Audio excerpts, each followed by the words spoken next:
சென்னை அக்கரையில் உள்ள தனது இல்லத்திலிருந்து தைலாபுரம் புறப்பட்டார் அன்புமணி. விவரங்களை வழங்குகிறார் நம்முடைய செய்தியாளர் ராஜகுமரன். ராஜகுமரன், வணக்கம். இது பற்றின மேலும் விவரங்கள்.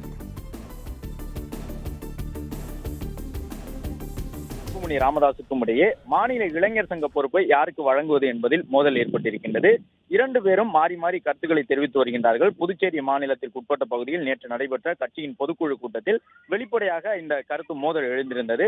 ராமதாஸ் ஒரு கருத்தை சொன்ன நிலையில் அன்புமணி அதை மறு கருத்து சொல்லியிருந்தார். குறிப்பாக ராமதாஸ் தன்னுடைய மூத்த மகளின் மகனுக்கு முகுந்தன் என்பவருக்கு மாநில இளைஞர் சங்க பொறுப்பை வழங்குவதாக அறிவித்திருந்த நிலையில் அந்த பொறுப்பை 4 மாதங்களுக்கு முன்பு கட்சியில் சேர்ந்த முகுந்தனுக்கு எப்படி வழங்கலாம், முக்கியமான ஒரு பொறுப்பை என்று அன்புமணி எதிர்குரல் எழுப்பியிருந்தார். இதன் காரணமாக இரண்டு பேருக்கும் இடையே கடும் வாக்குவாதம் எழுந்திருந்தது. இந்த நிலையில்தான் அன்புமணி ராமதாஸை சமரசம் செய்வதற்கான முயற்சியிலே தற்பொழுது ராமதாஸ் அவர்களுடைய ஆதரவாளர்கள் ஈடுபட்டு வருகின்றார்கள். அதன் அடிப்படையில் பாமகவின் கௌரவ தலைவர் ஜி.கே. மணி, பாமகவின் பொதுச் செயலாளர் வடிவேல் ராவணன் உள்ளிட்ட 4 அடங்கிய குழுவினர் நேற்றைய தினம் இரவு அன்புமணி ராமதாஸுக்கு வேண்டுகோள் விடுத்திருந்தார்கள்.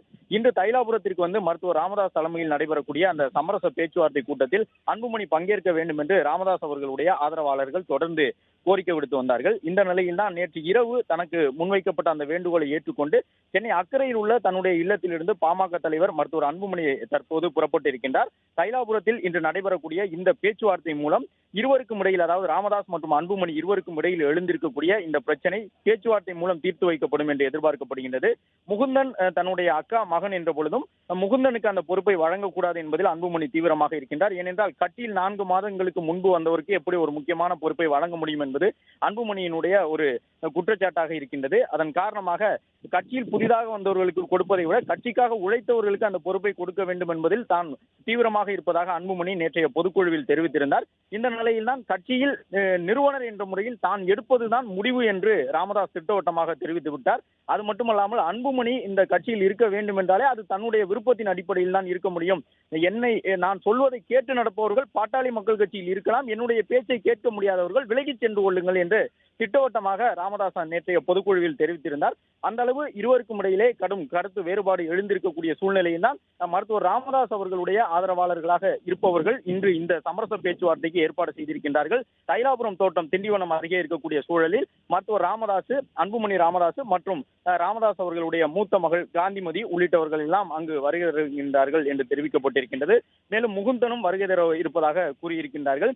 இன்று நடைபெறக்கூடிய இந்த சமரச பேச்சுவார்த்தை மூலம் ராமதாஸ் அவர்களுடைய மனைவி சரஸ்வதி அவர்கள் அந்த குடும்பத்தில் எழக்கூடிய இது போன்ற சிக்கல்களை எப்பொழுதுமே பேச்சுவார்த்தை மூலம் தீர்த்து வைப்பார். அந்த அடிப்படையில் சரஸ்வதி அவர்கள் இன்றைய பேச்சுவார்த்தையில் பங்கேற்று ராமதாஸ் மற்றும் அன்புமணி இடையே எழுந்திருக்கக்கூடிய இந்த கருத்து வேறுபாடை தீர்த்து வைப்பார் என்று பாமகவினர் நம்பிக்கையோடு தைலாபுரம் தோட்டத்திற்கு முன்பாக இன்று காலை முதலே குவிந்திருக்கின்றார்கள். பாட்டாளி மக்கள் கட்சியினுடைய பல முக்கிய நிர்வாகிகள், மாநில துணை பொதுச் செயலாளர்கள் உள்ளிட்டவர்கள் 50க்கும் மேற்பட்டோர் இன்று காலையிலேயே தைலாபுரம் தோட்டத்திற்கு வந்திருந்தார்கள். ஏனென்றால் பாட்டாளி மக்கள் கட்சியை பொறுத்தவரை இதுபோன்று பொதுவெளியிலே எந்த ஒரு சலசலப்பும் கடந்த சில ஆண்டுகளில் ஏற்பட்டது கிடையாது.